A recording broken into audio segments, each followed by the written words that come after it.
Hey, this is Mike. Thank you so much for choosing this video. Today we're checking out a 2025 Land Rover Range Rover Sport Dynamic SE. Now this is a plug-in hybrid electric vehicle and it's able to get up to 53 miles on pure electric range. Now this vehicle does have optional equipment, so you want to check out the window sticker at the end of the video so you can see what's added to the standard equipment. This vehicle is sitting on 285/40 Pirelli tires wrapped around 23-inch alloy wheels with a gloss black finish.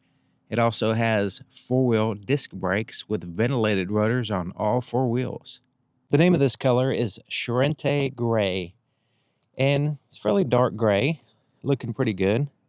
And it works well with this type of vehicle, I think, especially with all the gloss black. It's basically the body color and then gloss black is pretty much all the colors on the outside. There's a couple different things here. It's kind of like a rose gold thing going on there. It does have parking sensors across the front, a camera which is slightly offset there in the front, just enough to annoy me. It shares a spot with the radar adaptive cruise control sensor as well. So, and there's also active grille shutters behind that grille. The headlights are a multi-projector headlight system, all LED external lighting, turn signals, everything, daytime running light. And then the fog lights are a multi-reflector system, very low position, pretty much perfect for fog lights. Looking at the profile, has a pretty cool sporty look. Now it's in that lowered suspension system, so the vehicle is actually lowered down, so it's hugging the wheel wells there, the wheels. So it has, once again, the body colored and then the gloss black here for the pillar. So it kind of solidifies the glass, especially if you were to tint the front windows. I like the way it has like this slope right there. The handles are body colored, but they recess into the vehicle. So they pop out when you unlock it and they go back in when they're not used. And then we have more of that kind of rose gold accent there and here on the hood. You see these pillars and the roof are all black, all gloss black, kind of solidifying the sunroof, which has that big panoramic sunroof up there. This is what the key looks like, and it's a full proximity key, but it does have useful buttons. You have the ability to turn on the external lights, open up the power liftgate, lock, unlock, panic button right there. There's also a physical key on the inside, but it's designed to where you can just keep this in your pocket and use the vehicle 100%. So let's go ahead and lock the doors using the key. All right, and you see the handles go in place. They're kind of smooth. And then we can use this button here, unlock it, pops out the handles. We also have a physical key there as well, only on the driver's side though. The doors go all the way to the bottom of the vehicle, sealing up the threshold area. So there's a seal right here, and it seals up that whole area here up to keep it relatively clean. Now the inside has pretty high quality materials. We have like this fabric, soft touch surface here and here. Now this is kind of like a brushed aluminum look material. The seat controls are here on the door instead of the side of the seat. All this is soft touch here, here, here. Now the inside of this pocket does have some hard touch surfaces, but then, which is kind of weird because the bottom is smooth plastic, so things kind of slide around. But on the inside, right in here, is like a felt lining. So you think it'd be the whole pocket, but it's just here on the inside. So you can kind of feel it like this, but then the rest of it is that hard plastic. So we have the door lock controls, power window controls. The handle is kind of like blended in here, nice for opening up the door. And then you have the manual adjusted power seat, but then you also have the memory seats. You have 1, 2, 3 memory seats here on the passenger side. Now it has the Meridian sound system, which sounds really good. There's one of the speakers there at the bottom. And it has the seal plate with the illuminated Range Rover name there.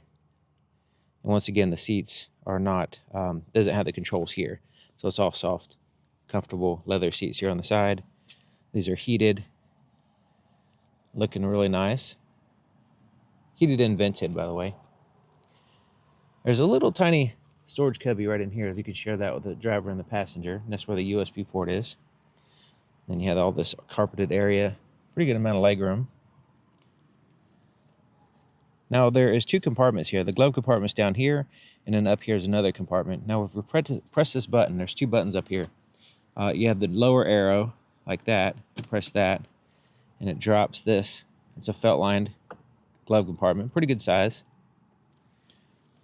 But then you have the second button, and basically you press that button, and it releases this like that. Then you have to pull it out, and then you can access this felt-lined compartment. It does have a 12-volt power supply in there as well. When you let go of it, it just automatically pulls itself almost closed, but you have to finish closing it. It's kind of interesting. It has a little place for a pin or a tire gauge there. But yeah, kind of interesting secondary compartment. Once it goes there, you can go ahead and finish closing it.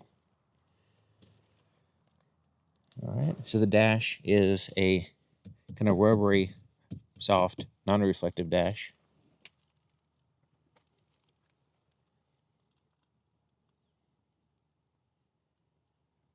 Getting in and out of the vehicle is very nice. The seat is a decent size off the ground, so it's real easy for me to hop in and out.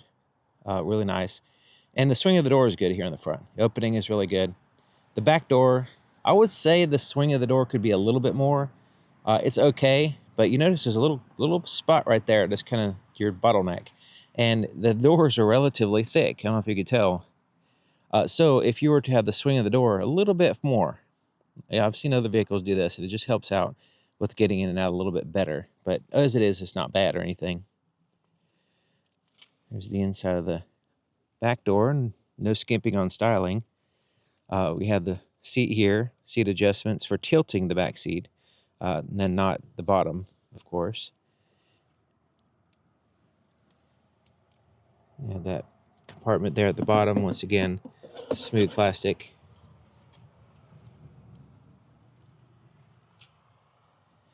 Illuminated seal plate, but all it has is a line there. So the back seats, they do have the car seat attachments there on the outer seats, but not the inner portion. Now there is a armrest, which is pretty elaborate. So we can press the button there, press this button, and it has a felt lining compartment here in the back. Cup holders there pop out for you, kind of neat. This is relatively soft when you're just using it as an armrest. So the back of the seats, they have these little compartments here. And then you have your heated seat controls and climate control information there. There's also some charge ports down here. They're kind of hard to see. It's way under here. So there's USB-C ports here, and then a 12-volt power supply. So it's kind of like visually hard to see when you're sitting in a seat, but they're there.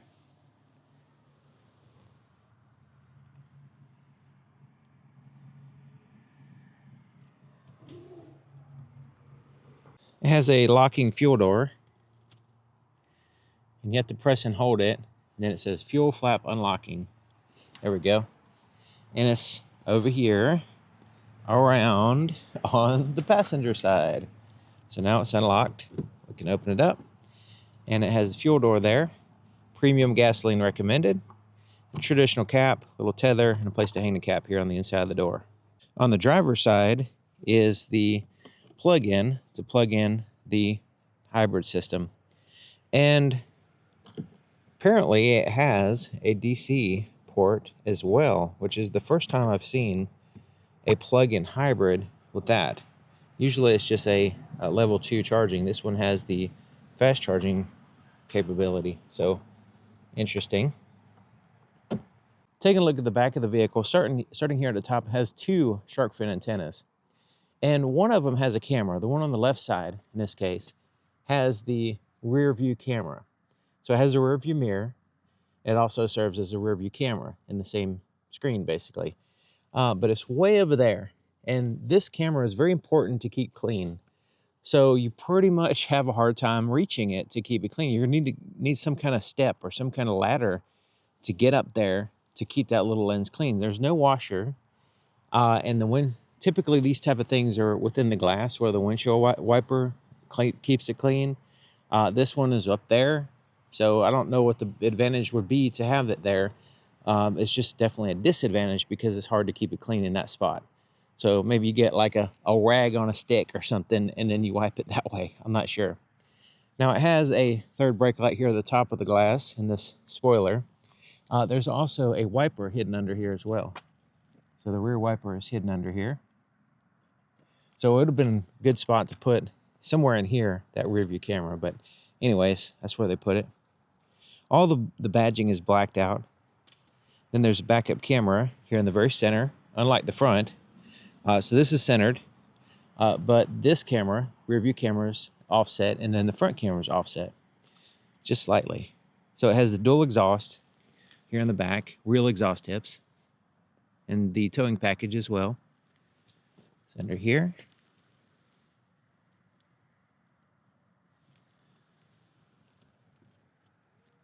Has full LED taillights, looking good, or nice and sharp and bright, easily seen. It also has rear fog lights as well. So yeah, it's front fog lights and rear fog lights. Front fog lights are so you can see better in the fog. Rear fog lights are for other people to see you in the fog. Now, raising the power lift gate, you can of course use a key, or you can press this button under here, and it'll lift up for you.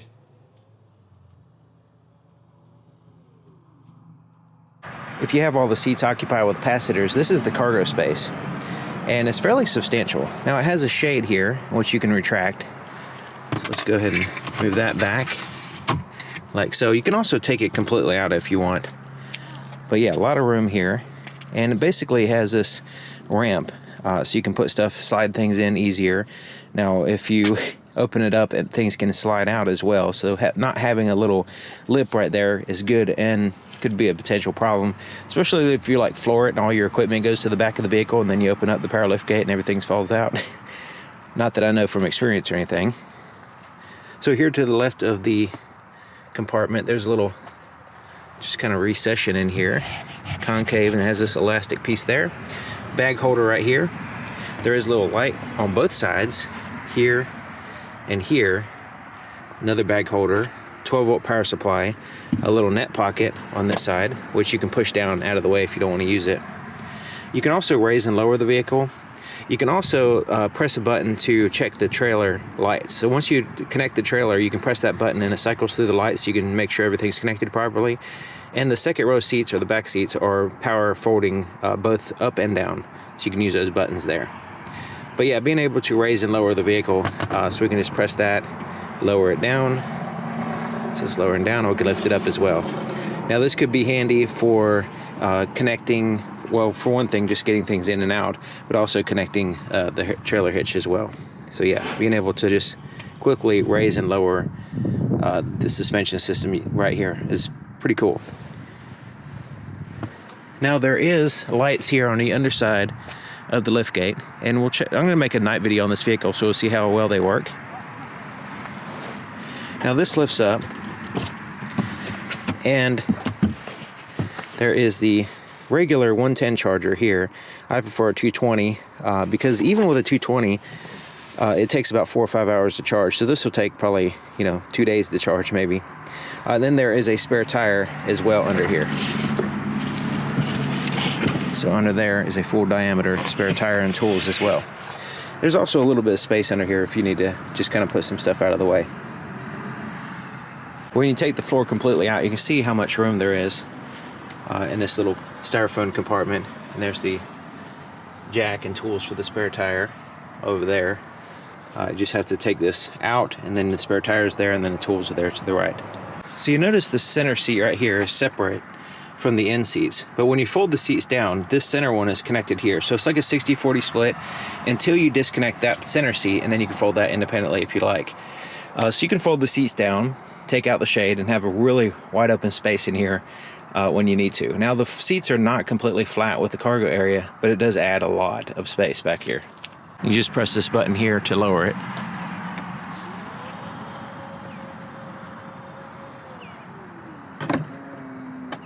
The electric range is shown here, and when you're charging the vehicle, it'll show you the status and when the vehicles will be fully charged. Now, to start the vehicle, just press and hold the brake with the key inside the vehicle and press this button.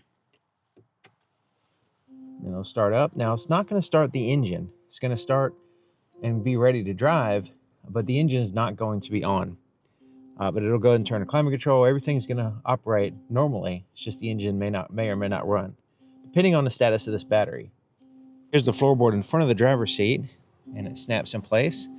There's the accelerator, brake pedal, nice big footrest as well. Let's take a look under the hood. Right here in the very center, you just reach in and move the little lever. You have to reach in there quite a ways, and you move the lever to the left, and you can lift up the hood.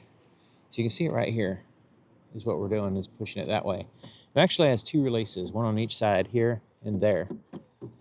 So it's a very secure hood, and it's mostly covered up with plastic, the engine and the compartment and everything. Now you can see the suspension towers are braced together. You can see there's the top of the suspension tower, and then it's braced together with this, and it goes all the way across to the other side.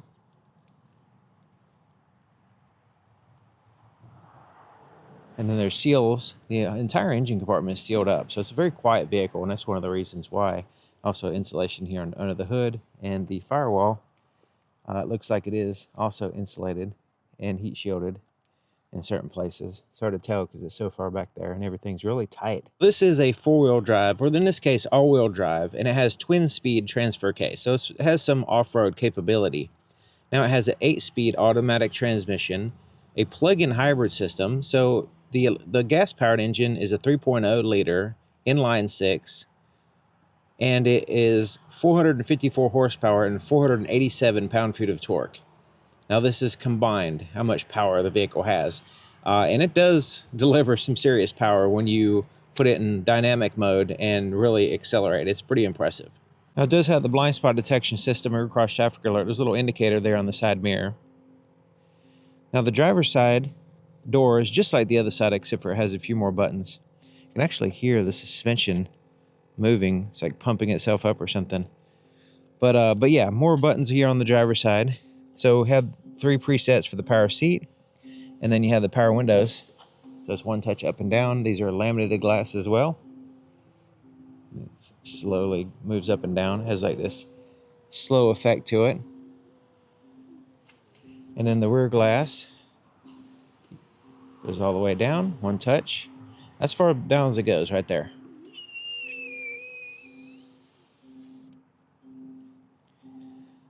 Now the side mirrors, you pick a side, and then you can adjust it with that little pad right there. You can also power fold them by pressing this button, and then power fold in. You can also set it to where they'll power fold every time you lock the vehicle. You can also lower the vehicle. Let's say you're in the vehicle and you want to get out, and you can press that button. It'll lower the vehicle to make it easier for you to get out. And then there's the child safety locks to keep them from rolling the windows down and opening the doors and all that stuff. So yeah, these seats are nice and comfy and heated. In the wintertime, that's great. Now they have these armrests, which a little redundant since we have the center console, but they do fold down and kind of get in the way for me, so I just leave them up. So we already saw these buttons to the left of the steering column to open up the fuel door, but this is to open up the power liftgate. There's also a tilt and telescoping, power tilt and telescoping steering column, and the button is here on the other side, right there. And that's part of the memory seat system, so that'll adjust to your seat position and steering wheel position and all that stuff when you set it. I'm sitting in the driver's seat, and I'm 6 feet tall, and I have the driver's seat all the way down and all the way back to give you an idea of the potential leg room here. And it's pretty adequate. There's plenty of room here on the side and everything. And also, I would definitely have to pull up the seat a little bit. So if you're over 6 feet tall, should have no problem driving this vehicle. Now the steering wheel looks good. It feels good. It is heated as well. It could be a little bit softer. It's kind of firm in certain areas, but it's fine. The buttons on the steering wheel, the cruise control is here on the right side. So once you turn it on, it stays on. To set, you lift up on this little toggle right there. And you notice it says set right here, but it doesn't like set going down, only going up. It doesn't really specify that, but that's the only way it works. Resume there, cancel there. You can also set the distance between you and the vehicle in front of you, turn on or off the lane keep assist system, and the heated steering wheel is kind of squeezed in with the cruise control system here on the right side. Here on the left side, it has the button to answer and hang up on the phone. Just a single button. I prefer two, but that's the way it is. The volume for the radios here, voice recognition, change to the tracks here. This one you can cycle through the level of driving assistance that you want. So when you press that button, it pops up here. You can have a customized one in the middle. You can have high, which turns everything on, or low, which in my case turns off the lane keep assist system. On certain roads it doesn't work all that great, so I just turn it off sometimes. It's real easy to toggle it off there. So yeah, using these, we'll get to more on these buttons here in a second. It does have the paddle shifters look pretty cool. Kind of metallic looking, have the plus and minus there. Windshield wipers for the front and rear are over here, and it has an automatic as well. Here on the left side is the turn signal, but it also has a headlight switch. And the way it works is you pull it all the way up for off, all the way down for automatic, parking lights and headlights. You notice it always toggles back to the center. So you kind of like, you know, put it where you want it and it goes back to the middle. And then the front fog lights are here, rear fog lights are here. So you forward for front, back for back. And to turn them off, you once again toggle them again. If you press this button here on the end, it kind of cycles through information right here. So depending on what you want to focus on, you can have your trips, your miles to empty, that kind of stuff, or just something blank, even the date there as well. So this is the screen, which is also the gauge cluster. But it's pretty cool. You can customize the information. Right now I have it in the dial view. It's basically the same information no matter what view you have. There's a couple different views. It just kind of rearranges it. So you have the speedometer, digital speedometer there, fuel gauge, battery meter. This is a plug-in hybrid, so you can plug it in, it'll charge up and give you about 50 miles of range. And then you have the tachometer, what gear you're in, that kind of stuff, the status of the hybrid system. Basic stuff, outside temperature, digital clock, a lot of cool stuff. Right now I have this information here for the cruise control system, basically, lane keep assist system. But you can change that if you want. So using these buttons here, that center button and then these little arrows, you can't see them, they're just little dimples. But yeah, I'm gonna just hit the center button. You can see it pulls up a little menu here. And then we can go to info panel, and then we'll choose what we want there in the info panel. Now the info panel can be in the center or on the side, however you want to do it. We have different information there, depending on what you want, including a blank screen. Select that we want there. Now, go back here to the menu, display layout. This is where you can change the views. Right now we have it in dial. We can go to map, like so. Just have like a full map. We can go to focused, which is a little bit different, and we can change the information here just like we did before, and then we have the map in the center and more simplified center part. I prefer the dial layout. It's just more intuitive for me, like so. But yeah, you can see you have your different trip selection, HUD settings, and vehicle settings in here as well. So yeah, pretty straightforward once you get used to it.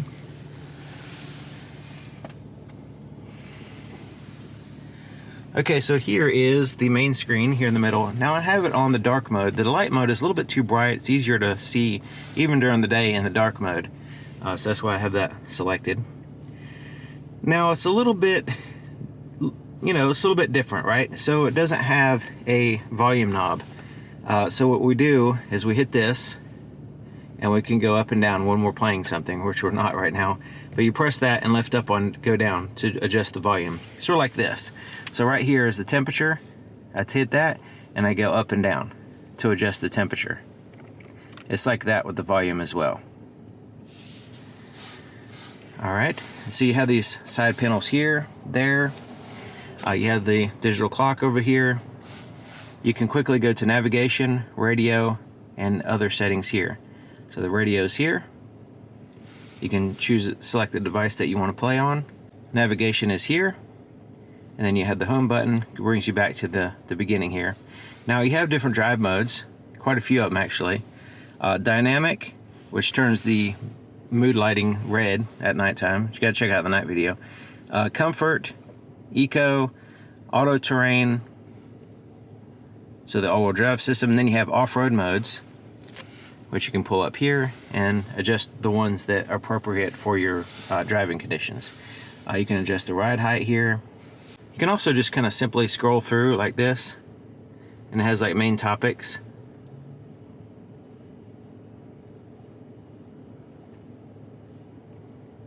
Depending on what you're trying to do. Kind of scroll through them. So like so. And then you have the camera right here, which works really good. And then you have the settings here. You can adjust the home screen, audio settings, all the settings as well. Now the climate control is, when you press this, it pops up the panel for the climate control. You have heated and cooled seats, you have the temperature and fan speed and stuff like that. Where you want the air to blow is all available here. So it has this rear view camera right there, and it has this pretty advanced camera system here. And of course, when you put it in reverse, it's going to pop up automatically. You shut the door here. Just stop yelling at me. But yeah, when I put it in reverse, you can see it has that backup lines here, but it has a top-down view as well. And when I turn the steering wheel, it's going to give us a estimated trajectory of the vehicle, depending on, you know, as I go forward or back. And then it shows right where the actual tires would go. This is the outside of the vehicle there. So I can turn the steering wheel, and it changes that. So as I back up, it's going to give us pretty accurate trajectory there. At any time, even when we're not in reverse, we can press this button and see the camera system. So right now we're still seeing the reverse camera, but we can change our view. So if we press this button right here, it gives us a front view like that. We can have angles looking at the vehicle as well. So you can choose what looks like little speakers, but it's actually the little camera views. And we can see whichever angle we want, like that. And we can see this while we're driving as well. So for off-roading, it's really good. So we're on-road. We have off-road option here. And the off-road gives us the very sides of the vehicle there, and then the front view. We also have towing, which gives us the top-down and then the back view.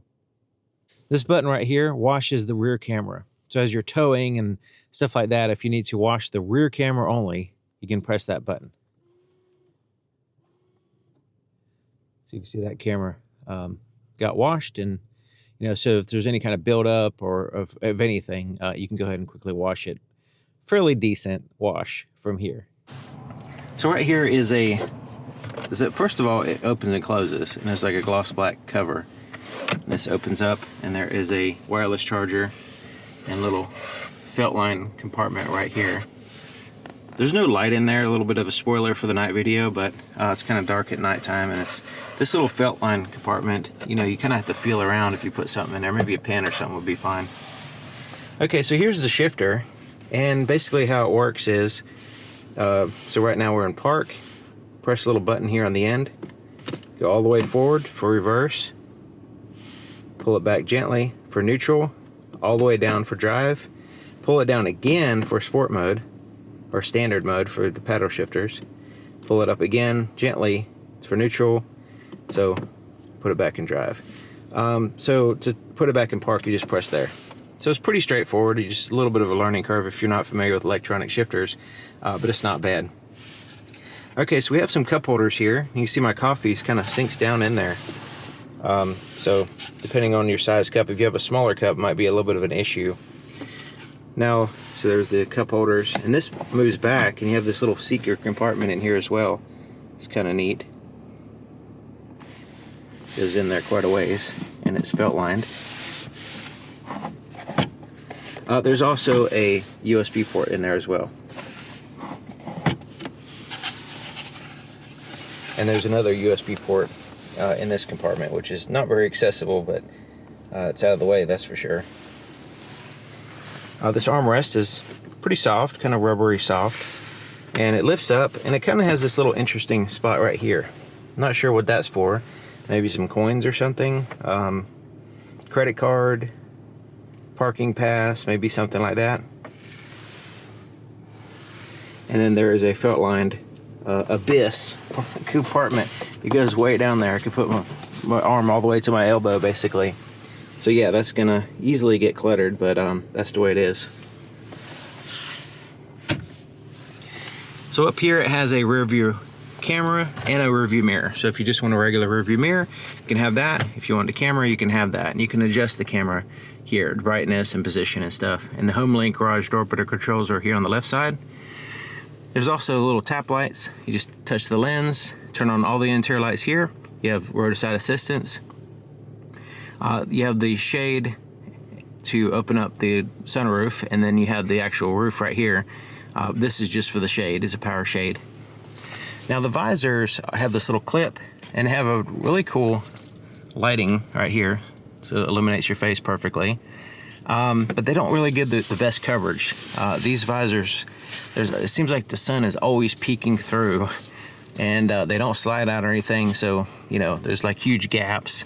So yeah, I think the visors could be a little bit better.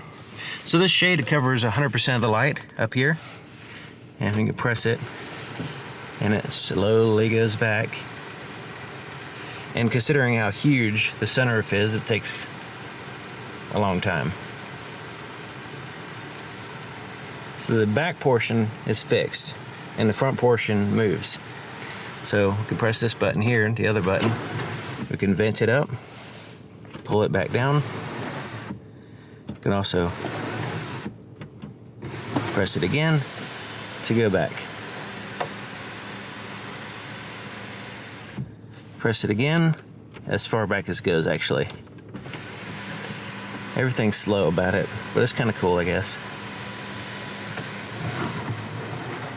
The visibility looks pretty good. I mean, it has a headrest that gets right in the window there, so it makes that pillar look much wider than what it is, because it just blocks that window.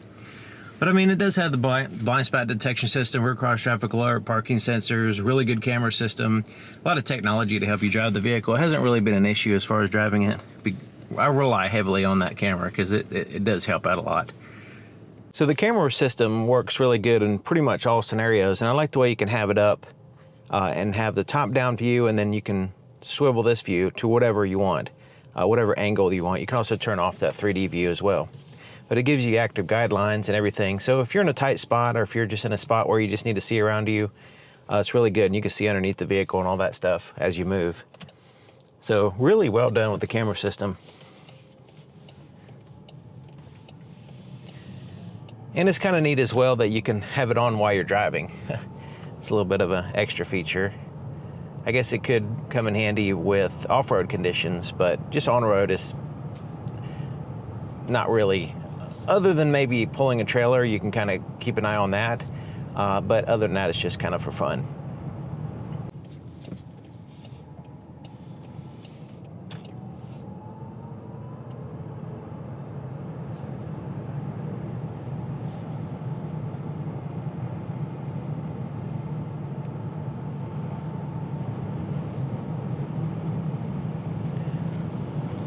Now, it's a fairly quiet vehicle. The only thing is that you hear a little bit of road noise, wind noise. The road noise is kept out. Outside noises are kept out. It's just a little bit of wind noise. Now, it is a large vehicle, but it is kind of smooth on the outside. You would think that, you know, you wouldn't hear that wind noise, but it's very, very subtle. But that's really the only noise I hear. A little bit of road noise, I guess, when the road is rough. But yeah, they did a good job of keeping it quiet, and it just feels very solid. And now it does feel very heavy as well. So you can feel that in cornering a little bit and braking and acceleration, but it does a good job of keeping you level. It's just you can kind of feel that weight, which feels solid. It feels like you're like in a tank, right? It feels like you're in a tank type vehicle. Very solid and comfortable seats. You have all kinds of adjustments here, heated seats and everything. The technology is, as far as, there's a little bit of a learning curve as far as learning how to use it, but it's feature rich, right? So there's a lot of features to understand, and once you understand it, then it's fine. Now some of the controls seem to be designed for a right-hand drive vehicle, right? So like the volume being over there and stuff, but it's not a really big deal. once you get used to it. But yeah, I mean, a lot of the controls overlap with the other Land Rover vehicles. So like, say, the Defender, a lot of the screen, some of the screen features there are the same, the steering wheel is the same. So yeah, there's a lot of overlap with the design. But this one has like a different feel, you know. The other one is like more like an off-road focused type vehicle. This is more of a luxury, comfort type vehicle, and more sporty, you know, like has a sporty element to it. Now, even though this is a large vehicle, the acceleration and the braking especially, it just feels so smooth. They did a good job with giving you a adequate braking system. Some large vehicles like this, it feels like, you know, it's a slightly underdone and it needs a little bit more. This one feels like it's overdone. So you have full control over the braking, and you can slow down rapidly. But you can also kind of like, you know, ease up to a stop sign and stuff like that. It feels really good as far as just having full control over braking, and that's important with a heavy vehicle, you know, being able to not only stop fast, which it does, it's amazing how well the braking system is, but also, you know, just having that full control to where you can land at a stop sign without rocking or anything like that, without nose diving, things like that. But it feels good. Having a rear view camera is very helpful in a vehicle like this, so that way you're not trying to look out the glass past passengers and cargo and all that stuff and pillars. This gives you a direct view behind the vehicle, which is excellent, and it's really well done too. Once you adjust the brightness and everything to your eyes in a position, it's the clarity and the resolution, the colors, everything is really well done on the screen. It's not overly close to your eyes either, so it's not a big deal as far as focusing on it, especially when you're transitioning from the road to the rear view camera. Same thing with the screen here. It's about the same distance as this particular screen on this vehicle, which is good. Some of these cameras, for certain people, they're too close, you know, and they're intended to be a mirror. So when they're originally designed, so this one is a good position there. Now, it's not easily touched. Like, you can't really reach out and really touch it really easy for adjustments, so you want to do that while you're parked anyway. But yeah, it's a nice vehicle. It's very comfortable, feels very quality, and all the surfaces feel good. And it just feels like you're in a solid tank. I don't know how to explain it other than that. Now, there is a little bit, you know, you would think with a vehicle this size, you'd have a little bit more room, you know, but the center console's thick, and, you know, the doors are kind of thick, and they have, you know, this stuff around you. But for me, I would, you know, prefer, I mean, it's not cramped, you know, it just feels like you're in a big vehicle, but then when you get in, it doesn't feel as big as what it looks like on the outside.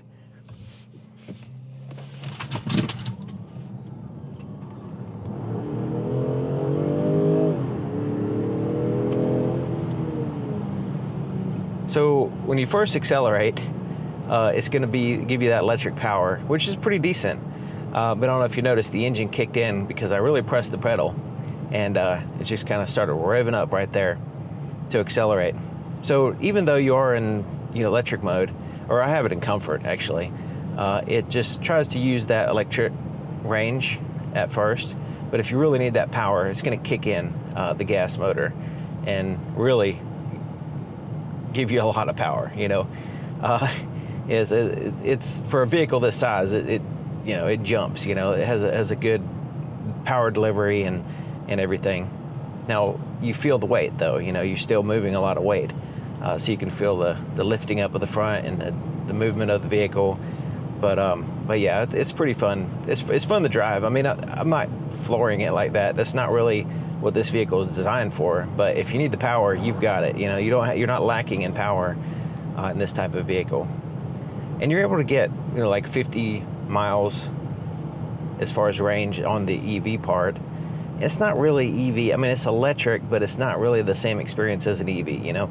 So that's the thing about hybrids and plug-in hybrids. It's not really an EV. You don't get the EV experience. You just get like you get to propel yourself around with electric, but it's not like a full EV experience.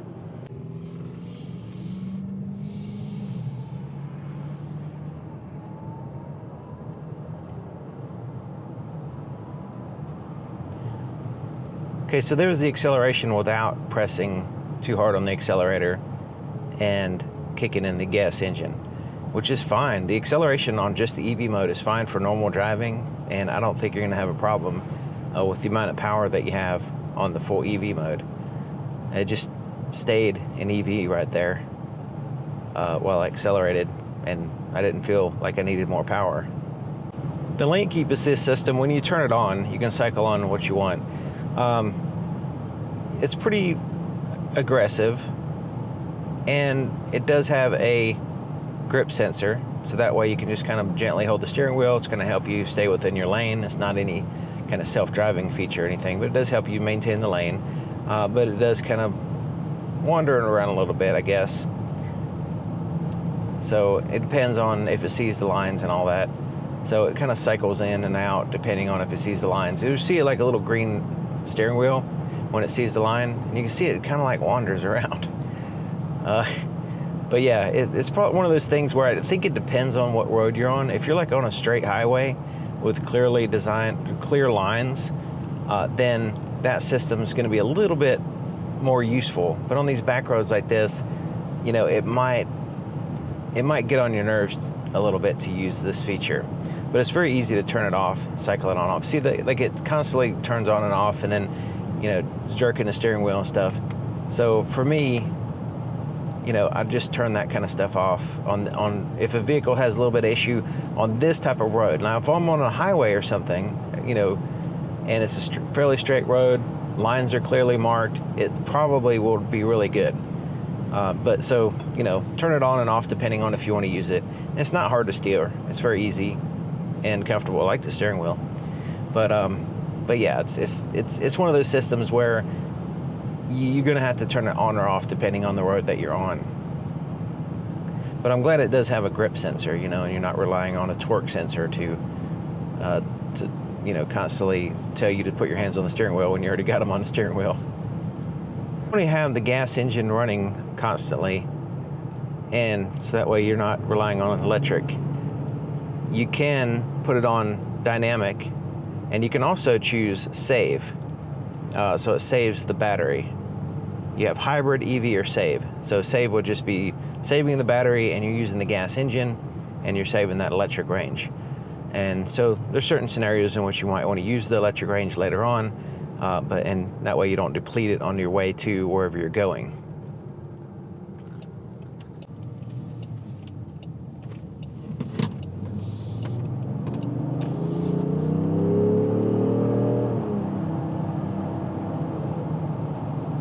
So dynamic is much more responsive. You get all that power delivery right at hand. So I have it in dynamic and in save mode. So it's using that gas engine. So yeah, it feels really good. Definitely more impressive driving experience and more responsive with the gas engine running in dynamic mode. In order to handle the weight of this vehicle, the suspension does feel a little bit floaty. So, you know, which is fine, but if you don't mind that kind of feeling of a floaty suspension, it does a good job of disconnecting you from all the little bumps and imperfections on the road, but it has that little floaty feel to it. The heads-up display is, depending on the position, it's usually pretty sharp if you have it up, but as you go, and if it's not lined up with your eyes good enough, it gets a little blurry and hard to see, to look at. It's fairly clean and sharp. It has a little bit of a blurriness to it at certain times, but it's okay. And you can adjust the brightness and the position, and I can also adjust the content, see what's on there. You know, you can have less content on there if you want. But I think it's fairly well done. It's not like the best one in the world, but it looks good. It's not as sharp as, I think it could be a little bit sharper, you know.